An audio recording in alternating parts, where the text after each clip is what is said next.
Hey, save some for Chuck, will you? Because Chuck's getting upset. I see this guy on TV just pistol whipping guys in Congress, and I'm loving it. Because I'm sitting there, if you ever think that nobody cares, nobody's talking for you, Tom Homan is kicking their ass. Yeah. And I love every minute of it. I don't need to give you his background. You know who he's all about, Mr. Tom Homan.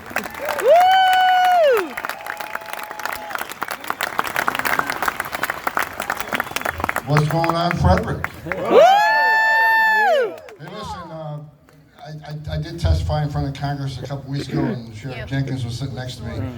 He asked me if I'd come to this event. I said, absolutely, because Sheriff Jenkins is an American patriot, and I'll do anything I can to support this man. Woo! The funny thing is, before the testimony, we're sitting in the Republican conference room before we go into the chamber, and he says, are you ready? I says, no, are they ready? Because, that morning, my wife said, she goes, no, you're retired. You've been retired for a year. Why do you keep putting up with this stuff? And volunteering to testify. Well, the Republican leadership asked me to testify because they know I'm not going to take anybody's shit, first of all. And second of all, if they're chaplains here, you may want to leave now. Just saying. So my wife says, well, the way they attack you, I'm going to say a prayer for you this morning. And I said, you better say a prayer for them. Because when they start lying about my president, the greatest president of my generation. Yeah. Woo! So the sheriff looked at me in the room. He says, are you ready? And I said, yeah, I'm ready. I come to pick a fight, and I'm going to pick a fight. And you probably won't get the chance to say much, and he didn't, because he was busy yelling at me, but that was okay, because I wanted to pick a fight. I need to tell a quick story. First time I met the Sheriff Jenkins was under the Obama administration. I was head of enforcement and removal operations, number 3 in command at ICE. And the political appointees at ICE who didn't like immigration enforcement, they were calling in sheriffs that were real active in supporting immigration enforcement. Sheriff Jenkins was one of them. And I sat in a room, I see him coming in, I said, okay, this should be fun. They're going to try to tell him not to do what he's doing. And after about an hour's meeting, Sheriff looked at him kindly and says, well, thank you for the meeting. I'm going to keep doing exactly what I'm doing, and I don't want to take any more meetings from you folks. And he left the room.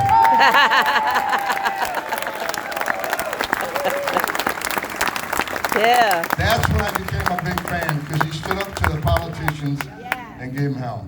Sanctuary cities. You guys heard me talk about sanctuary cities many times. The reason I get angry is because the angel moms, the angel dads, the angel wives, the angel children, I've met hundreds of them. These stories, they were sad, and you never get used to hearing them, but I've literally met hundreds of these folks who are living their worst nightmare.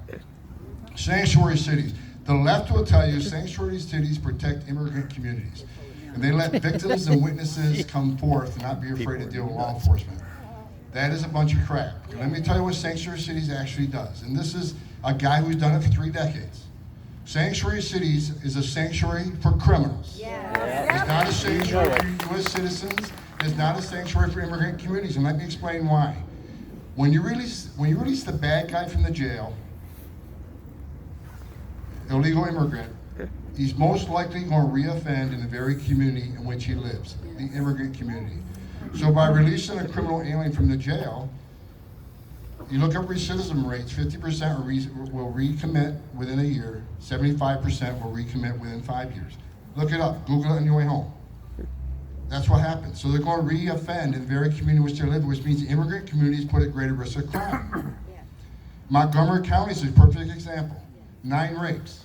7 of the victims lived in the immigrant community. So tell me how the sanctuary city law protected that immigrant community. It doesn't. Another thing sanctuary city laws do is they put the immigrant community at greater risk of ICE arrest. If ICE can't arrest a bad guy in the jail, they're going to go to the community and find him. And when they go to the community, they're most likely going to find others that weren't even on their radar. So that puts the immigrant community at greater risk of ICE action.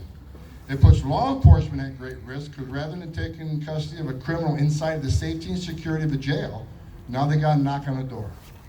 And as the ICE director, I went to bed every night praying that my men and women go home safe that night, because I'll tell you what, and I'm lucky, I retired before it happened. But it's a matter of time before an ICE agent does not go home, because he has to knock on the door of a known criminal they could have taken custody of in a county jail. And I ask any politician, including Elrich, I've called Elrich out 100 times.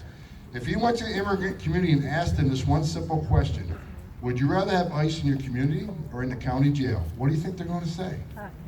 They're going to say the county jail, because it makes sense. So the sanctuary city laws are nothing but sanctuaries against criminals.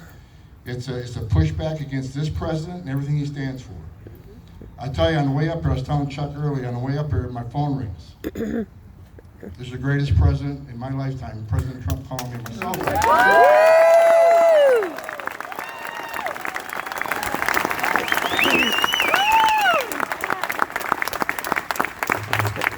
He calls me on Sunday. I don't know why. It must be a boring day on Sundays.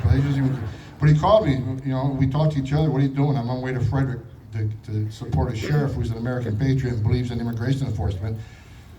So we talked for a minute. He left me with this. First of all, he says, hi to Frederick. Thanks for doing what you're doing. And, Yeah.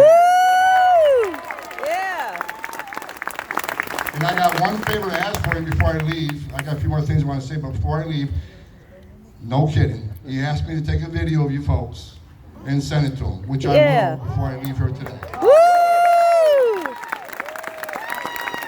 Yeah. I've been going around the country giving a lot of speeches with the Heritage Foundation. I actually gave a speech at Judicial Watch a couple weeks ago. Then I leave early, go up on the hill and pick a fight, so I went up there. Look, our president, I worked for 6 presidents. I started with Ronald Reagan. Yeah. And I respect every president I ever worked for, because I respect the office of the presidency, which seems to be lost under this administration. Every president talked the talk of immigration reform, securing the border. They all talked the talk, and then once they got in Oval Office, it all went to the wayside. However, this president, President Donald J. Trump, he's walking the walk. He talked the talk. He's getting it done. Yeah.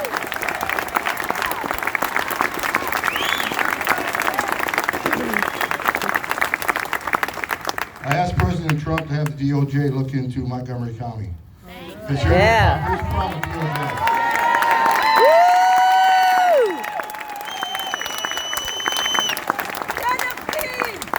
You know, I was a special agent for, like I say, a long time, and I arrested many U.S. citizens for harboring and concealing an illegal alien in their home and their place of employment. We arrest them, it's a felony. So how can a county executive do the same thing and not be held accountable? Yeah. Yeah, lock them up. And for those who don't, it may make sense to explain to you real quick what exactly we're talking about. When you get arrested, the police will take your fingerprints. They'll send them to the NCIC to check on warrants, criminal history. At the same time, when you get those fingerprints taken, they also get sent to DHS, where we run through our databases. And if you got a record, we're going to know about it. So when we contact the jail, we're not guessing. We have fingerprints. You have this guy in your jail, we got a warrant for him. And most of the time, not only do we have a warrant for him, he's been ordered removed by a federal judge and failed to leave, which makes him a fugitive of justice. So hang on to him for us. We're on our way. So it isn't a guessing game when we go to these jails. All ICE wants in sanctuary cities, we want access to the jail where the local police has already chosen to take someone's liberty away and lock them in a jail cell because you're a public safety threat or flight risk. There's no downside in that. No. Now, for someone say, well, some of the courts find detainers are constitutionally in question. Well, the Fifth Circuit just recently said they're not, but even if they believe that, let me say you believe that they can't honor the detainer because they can't hold them past they would normally hold them. If you read the entire detainer, the detainer also says, hold them up to 48 hours and let ICE know before release them. They don't have to hold them a minute past they would normally hold them. Just call ICE before you release them and they'll be there. They don't have to hold them for a minute. So there's no liability there. This is a choice by a law enforcement officer, or in this case, the county executive, to turn a blind eye to our federal laws and to push back on this president on and what he's pushing for immigration enforcement. It's a pushback against ICE officers and agents who are constantly getting vilified by politicians like this who don't get the truth, who don't want to know the truth. Like the last 3 times I testified in front of Congress, they don't want to hear me talk. No. They kept trying to shut me down. Well, good luck with that one.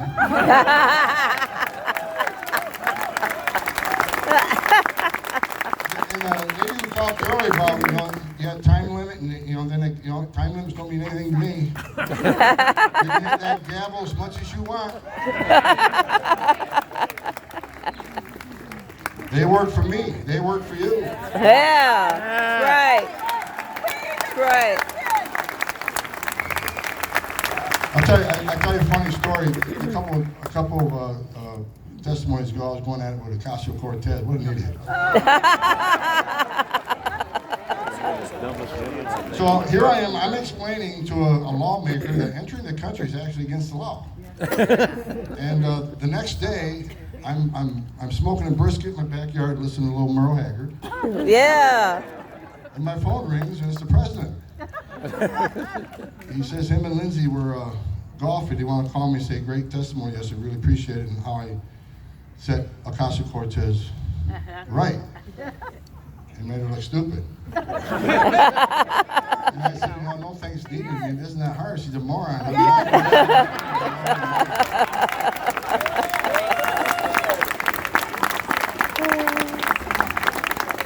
And I'll attack her every day. I mean, because she just put an article out now. She introduced a new bill, wants to give welfare benefits and rent control to illegal aliens in New York and across the country. So I was asked about that on Fox earlier, and I said, well, I can give them free rent. I can detain them, give them 3 squares a day, give them a doctor's appointment. Won't cost them a dime. And put them on the next airplane and send them home. Let me Yeah. explain why I fight. Everybody wants to know why. Even Fox called me one time. They said, why do you get angry? I said, because you haven't seen what I've seen in 34 years. You haven't met the angel moms and dads I've seen in my lifetime. I tell you, I started out in the Border Patrol in 1984. I was a police officer in New York. I worked at Front Lines Border Patrol agent. I spent 20 years as a special agent investigating the cartels that smuggle people and trafficking people. If you've seen what I've seen in 34 years, you know I'm angry. And I'm just, in 2003, I was standing in the back of a tractor trailer with 19 dead people at my feet, including a 5-year-old little boy that suffocated to death in his father's arms because the smuggler didn't give a shit. Think about what went to that child's life, what he dealt with the last 5 minutes of his life, the last 30 minutes of his life. Can't breathe, can't see, suffocating in his tent seat in a steel truck. What do you think his father went through the last 30 minutes? Knowing he put his son in the condition. Then I was flown to Phoenix, Arizona, run Operation No Mercy, where alien smuggling organizations were ripping off other organizations, stealing their people like drugs and a lot of money. They were ripping each other off. And when illegal aliens couldn't afford to pay their, and I'll use the term illegal aliens, by the way, all the time. Yeah.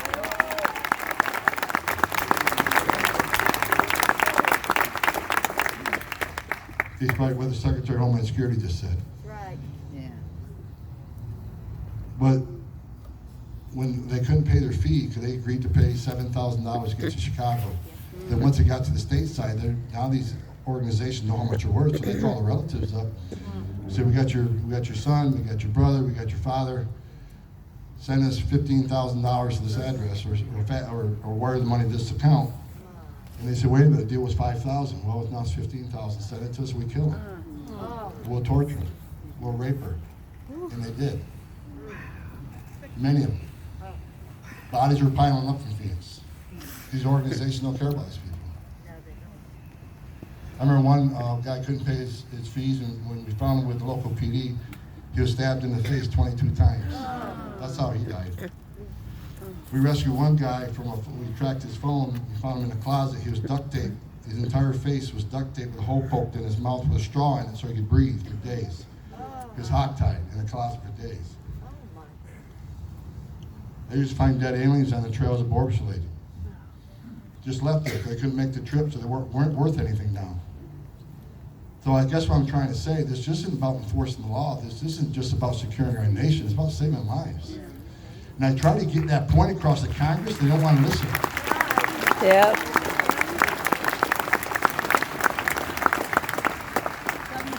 And that's why it blew up on the last time. They want to attract the president. They want to vilify the men and women of ICE. They want to vilify the men and women of the Border Patrol. So last hearing, I just had it. And they said, no, no, you're not going to shut me up anymore. You want to know why there's family separation and zero tolerance? Because you failed to close the loopholes causing these people to come. You want to know why it's 31% of women make that journey get raped making that trip? Because you failed to close the loopholes. You want to know why there's 55,000 people in ICE detention? Because you entice them with free medical care, free college tuition, a pathway to citizenship, and you want to abolish ICE. When you talk like that, you just bring more people to the country illegally, but you say you support them, but you don't. You put them in harm, because what you did is put them in the hands of criminal organizations. You're going 31% of women are being raped. That's a Doctors Without Borders number. Children are dying. And Congress ain't doing a damn thing about it. But the border numbers are down 56%. You know why? Because the greatest president in my generation?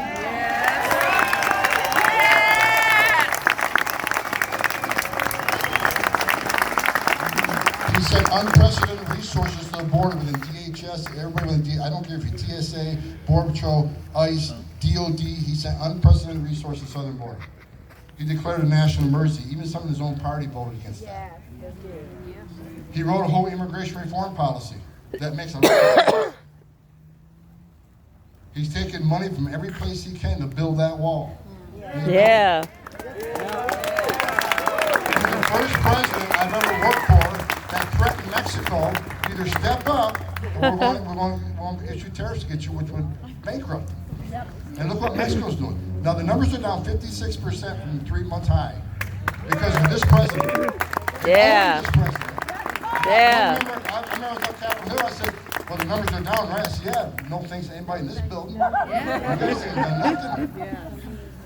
So, look, I know this president. I spent many meetings with him. I've flown on a plane with him. I've been in his office. We talk on the phone a lot. He's under attack right now. Yep. And because he's winning and they can't stand it. When you're an open borders advocate in Congress and you see the border numbers down 56% because of him, you're getting worried. When you see places like this and rallies like this, American people, and I'm going to send her this video as soon as I'm done.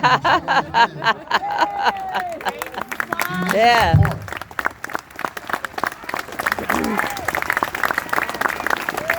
Yep. Yeah. And I told him before I hung up, I said, look, I've been around speaking. I've been to San Antonio, Texas, Fredericksburg, Texas. I went to Austin. I went to Laguna Niguel. I went to Nashville, New Hampshire. I went to upstate New York. I went to Atlanta. I've been speaking in a lot of places. I said, every place I go to is Trump rally, is Trump people that support Trump. Please keep the fight up. Don't let him get to you. And he promised me he wouldn't. He said he's going to fight the fight because he knows what this is. This is an attack on him. They've never accepted him as their president from day one. And he's making too much progress and they can't stand it. He's leaving it alone. Woo! He's not a racist. I spent 34 years studying people trying to figure out what makes him tick. He's not a racist. He's a man that loves his country. He wants you to stand up for the national anthem. He wants you to fly the flag in your front porch. He wants the America that I grew up in. We can't blame the guy for that. Now, I'm going to end with this. Sheriff Jenkins, I've testified with him. I've been in many meetings with him. I came up during your swearing in last year. This man is an American patriot by all sense of the words. He believes in the rule of law. He doesn't pick and choose whose laws he's going to enforce. He's a law enforcement officer, and he keeps his community safe. He believes in 287G program, strong advocate. 287G program is colorblind. If I get arrested tonight in this county, I won't get fingerprinted or go to DHS. Everybody will. It's colorblind. So it's not a racist program. Look, I've been called a racist. I've been called a bigot, even by some congressmen when I testify. I had 80 protesters in my house on a Sunday morning. They're not going to shut me up, and they're not going to shut Sheriff Jenkins up. Yeah. Woo!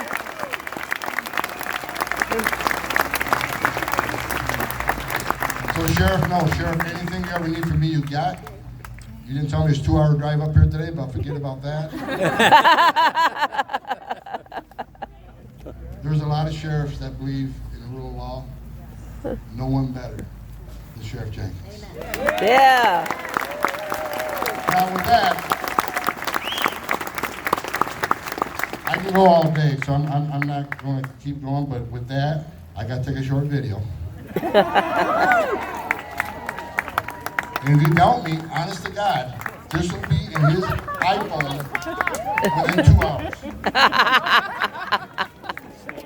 So he's going to say on the count of 3, I want to hear USA, USA, USA, and hold those Trump signs up, and I'm going to stand up front. Yeah.